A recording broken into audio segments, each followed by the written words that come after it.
Welcome back to the channel. Today I have a success story using the law of assumption, but this success story is a little different than most of the ones that you've heard.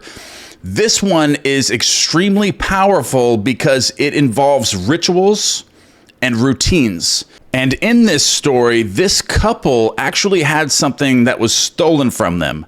But this item that was stolen from them, they had certain rituals that they did with this item before it was stolen. But after it was stolen, they decided to use the law of assumption and say, you want to know what? We're going to pretend that this thing was never stolen from us, and we're going to continue in our imaginations to do the same routine that we did before it was stolen in our imaginations.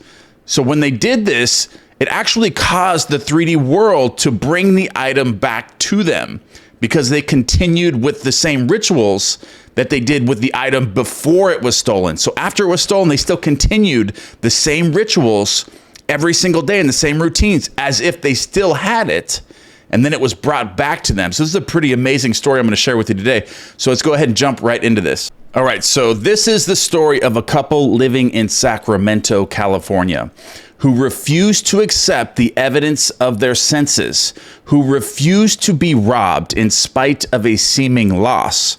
The wife had given her husband a very valuable wristwatch. The gift doubled its value because of the sentiment he attached to it. They had a little ritual with the watch. Every night as he removed the watch, he gave it to her and she put it away in a special box in the bureau. Every morning, she took the watch and gave it to him to put on. But one morning, the watch was missing. They both remembered playing their usual parts the night before. Therefore, the watch was not lost or misplaced, but stolen. Then and there, they determined not to accept the fact that it was really gone. They said to each other, "This is an opportunity to practice what we believe." And I love that about this story because they didn't react to the 3D world. Even though the watch was stolen, they didn't allow the 3D world and what was happening in the 3D world to actually dictate what their feelings were going to be or their feeling states were going to be from this.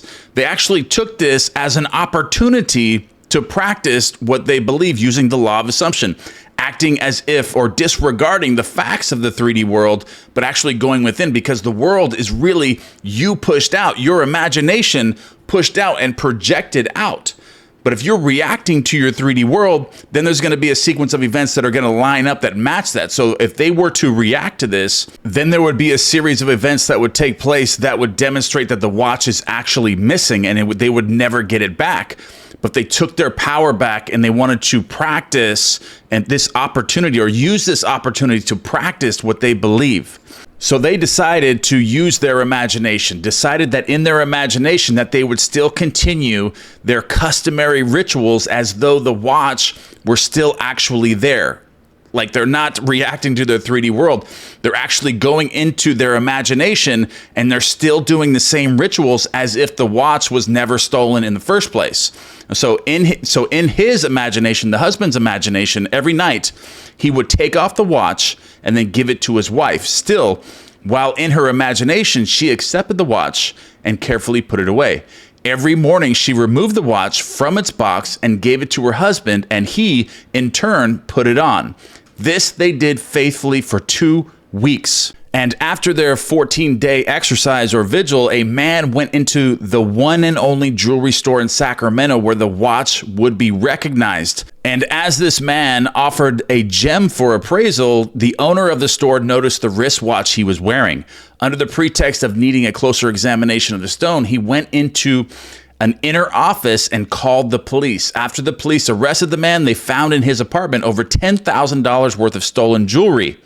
In walking by faith, not by sight, this couple attained their desire, the watch, and also aided many others in regaining what they had seemed to be lost forever. So not only did this imaginal exercise work for them, they actually helped a lot of other people that had a lot of other jewelry that was stolen from them as well. So you can use this in any aspect of your life, no matter what's going on in your life. Disregard the 3D and go through your rituals. Like if you have certain rituals in your life and something screws that up, like say, for example, you had a high paying job and all of a sudden you got fired from this job, and your rituals of that job were getting up at 5 a.m., working out early, doing all these different rituals and routines for that job, and you got fired from that job, continue to stay with that same routine over and over and over and over and over, and then something else, that door will open back up. It'll stay open. It'll never close, and something will happen to either get you that job or get you another job very similar or even better than that. And there's probably a lot of you out there that have actually used this unconsciously. And now you're thinking, wow, this really does work. And you're remembering when you had done this unconsciously, like assume that you still had something, like in a relationship, like someone broke up with you or somehow it didn't work out, but you still really wanted that relationship, but you still acted as if you were still in that relationship. And by doing that, you still created that relationship to come back to you, or you created an even better relationship to come to you by doing that as well. So there's so many different factors when using the law of assumption and disregarding your 3D. You're like disregarding anything that happens in your 3D that you don't like, and just assuming that state and disregarding the facts of your senses, and then going into your imagination and acting as if that never even happened to begin with, and you still carry on your rituals and your routines as if that didn't even happen. And then while you do that, something better comes into your life, or you get that same thing back in your life. But there's an aspect of this that a lot of people can't accomplish because they don't have a developed muscle of their mind, or they're not conscious of what they're thinking and what they're doing, and they're just constantly reacting to the 3D world, either from too much, instant gratification, or always having your attention attracted from without instead of being an intentional creator.